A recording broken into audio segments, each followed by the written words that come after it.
The AMX-40 Super Pershing IS-7 and Mouse. What do they have in common? Good armor for their tier. Their enemies are used to hearing, "We didn't penetrate their armor." Of course, this is only true if you use these tanks properly, which is a permanent problem for many players. Here you can see the E-100 trying to block shells with the front of her turret. And here's the IS-7 in a side-scraping position. In 5 minutes, you'll know what they are doing wrong. We'll tell you how to use your armor wisely and help you carry out personal missions.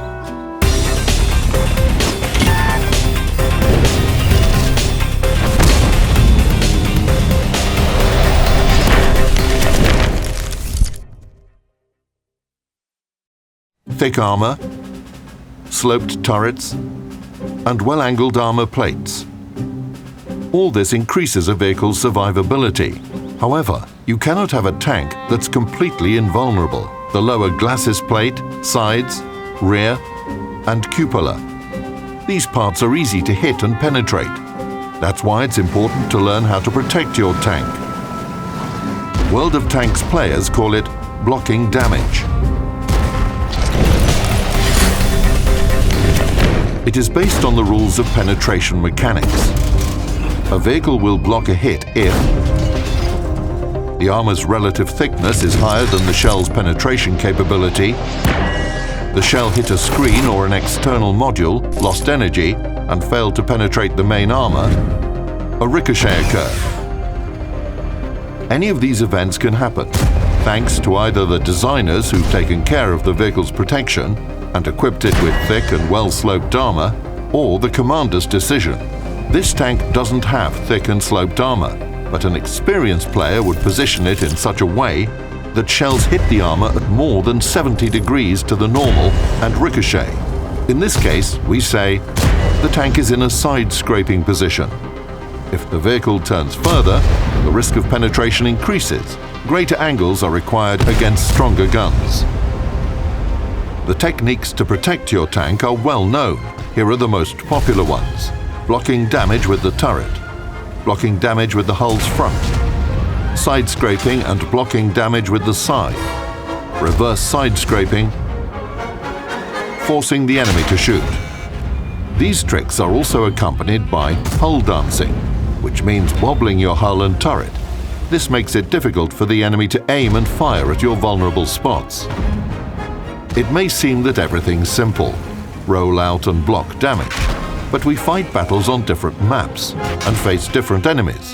How do I choose the technique that works best? First of all, you should take a closer look at your tank. Let's start with the turret and assess the armor thickness. If its official values are about the same or higher than the penetration potential of most enemies in battle, everything's great. The tank will avoid damage effectively. If the values are lower, all is not lost yet. Let's take a look at the turret shape. If it is streamlined, the armor can meet the shell at an angle. The relative armor will be much thicker than the nominal armor, and the thick gun mantlet will become a nice extra piece of protection. A turret like this should be kept straight towards the enemy and not expose its sides. What can be easier than that? If you hide your hull, you can resist enemy shells and fire in response. Doing this when you have the IS-7 is unequaled pleasure. The ideal shape. If your turret has a rectangular shape, it's a bit more difficult. The gun mantlet can still take a blow, but the turret cheeks will be penetrated by virtually anything. To protect yourself, you can turn the turret and put it in a side-scraping position. This will increase the nominal armor thickness. However, if you overdo it, the enemy can penetrate the side, so it's important to remember the ricochet angles. After the enemy has fired a shot, you can fire in response and return to the starting position. The geometry becomes especially interesting when you're facing several enemies. You've got to block shells coming from different directions while firing in return. In this situation, it's important to turn the turret to an impenetrable angle to the enemy that is about to shoot. These are the basics of playing your turret. These techniques will work if you're behind cover on a horizontal surface and manage to hide the tank's hull. You can use arcs, embankments, terrain features, destroyed tanks, etc. And it doesn't matter where your turret is mounted on the hull or how good the elevation and depression angles are. Problems can arise if you meet an experienced enemy who aims for your weak spots, so you should learn to protect them. Here's the commander's cupola. In most cases, it's quite easy to penetrate this part. This one is small, so moving back and forth is enough to make it difficult for the enemy to aim. Some commander's cupolas are big. In this case, you should choose a position from which the enemy will see only the part of your tank's turret that doesn't have vulnerable spots. If that's impossible, you can go for another variant. Turn the turret like this, and the cupola disappears. Magic, isn't it?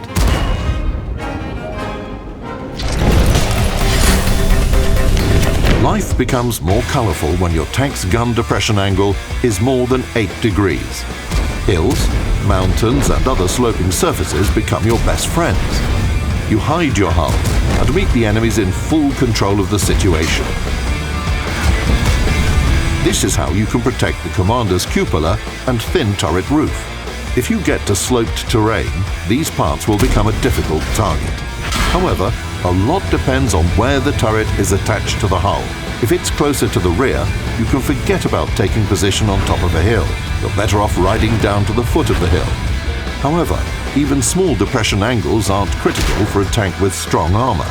You can look for a good place on irregular terrain and position your vehicle so that you can fire conveniently without exposing your weak spots. Now, here's a trick that works for tanks with a strong turret. There's an unexpected way to use terrain. We're all used to tanks moving on a horizontal surface, and so we look for relevant shelters. Now look at the foot of the mountain. The enemies are waiting around the corner. They're aiming at the place where the front wheel will appear. This is what usually happens, and this is why nobody wants to attack first. But there is a way out. You should climb up a slope. Now it works like a regular hill, hiding your lower glacis plate and allowing you to absorb damage with the turret. Just look at this from a different angle. Sometimes the slope can help even in hopeless situations. Climbing up with the rear, using irregularities like piles of debris on Himmelsdorf. And even if we don't win the battle, 1 or 2 shots could grant a mark of excellence on the barrel. This is basically all the theory on soaking up damage with the turret. If it seems simple to you, that's great. Now it's time to engage all your mental capabilities. We proceed to the hull, the largest and most sophisticated part of a tank.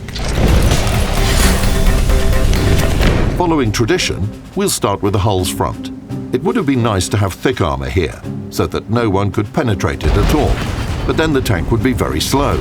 Seeking a balance between protection and mobility, designers experimented with the shape. Here we will take a look at different variants of a hull's front and see how they can help you survive in battle. Let's start with this one. It's the Pike Nose. It consists of sloped armor plates. The sharper their angle, the thicker their relative armor. Front armor like this is effective when it's directed straight towards the enemy. Your task is to find piles of debris and terrain irregularities to hide the vulnerable lower glacis plate. And then just stay still. Still doesn't mean completely motionless. Even the thickest front armor has vulnerable spots. And you shouldn't let the enemy aim at them. So dance. Back and forth a bit, left and right a bit. If you turn the Pike Nose too much, the relative armor thickness decreases, the chance of penetration increases. Forget about shootouts from around corners. When facing an enemy of equal strength, play defensively. Move out to fire when the enemy is reloading. When playing tanks that have a straight front, with vertical armor plates, you have to work a bit harder. You see an enemy? Put the hull in a side-scraping position. Like with the turret, you should take the correct angle, otherwise the enemy will penetrate your side. The best solution is to find shelter, from which you'll expose only your front part at a ricochet angle. Tease them. In most cases, the adversary will take the bait and fire. This is called forcing the enemy to shoot. Now you can fire in response, rinse and repeat. When doing this, try not to expose your front wheel to the enemy. It may be helpful if you zoom out the camera and view the tank from the side. This makes it easier to control the angles. However, with some tanks, you just can't avoid exposing their front wheels. Look what the good old Churchill is doing.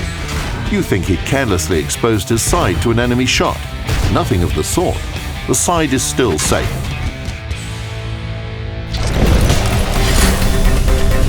Let's continue our discussion. The next topic is blocking damage with the tank's side.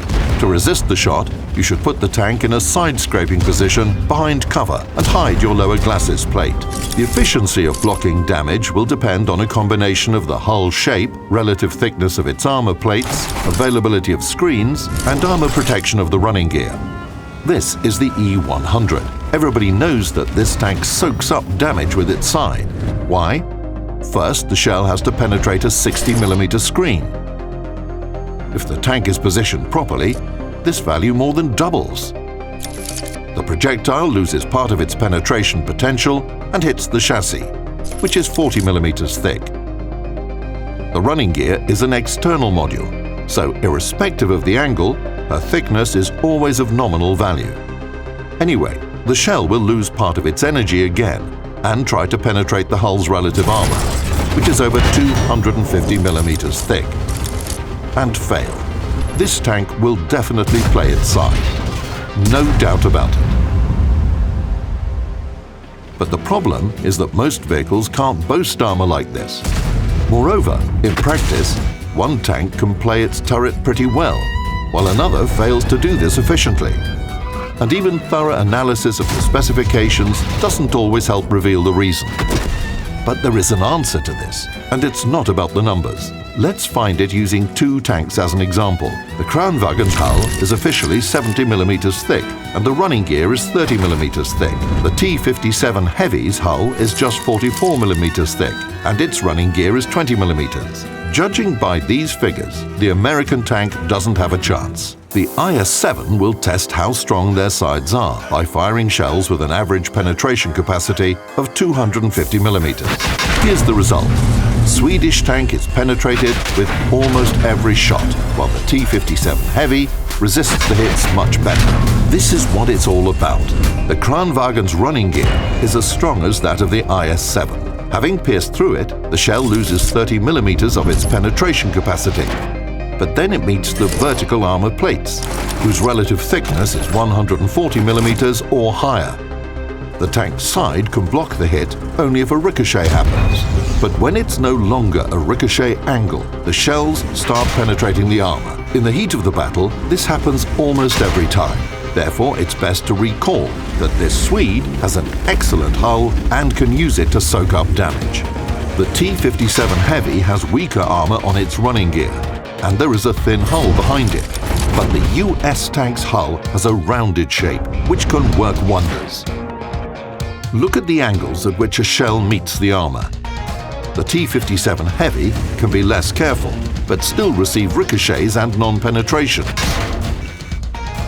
If the shell flies a bit lower, you may well hear the annoying critical hit message.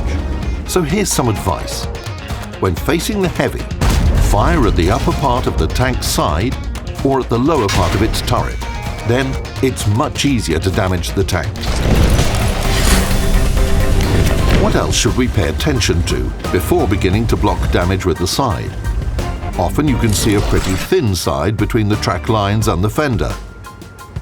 Here you can rely only on the relative armor thickness, so you should put the tank at a very sharp angle to the enemy's line of fire. It is also important to hide the front part of the chassis, as one can easily penetrate the thin hull through it. This position for the tank would be ideal. It makes the vehicle quite difficult to destroy. This position will help protect the Pike Nose.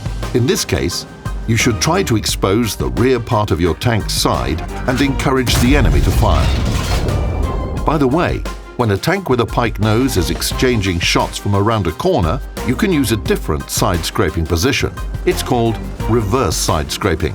The most important thing is to hide the tank's rear behind cover and roll out for a shot without exposing it.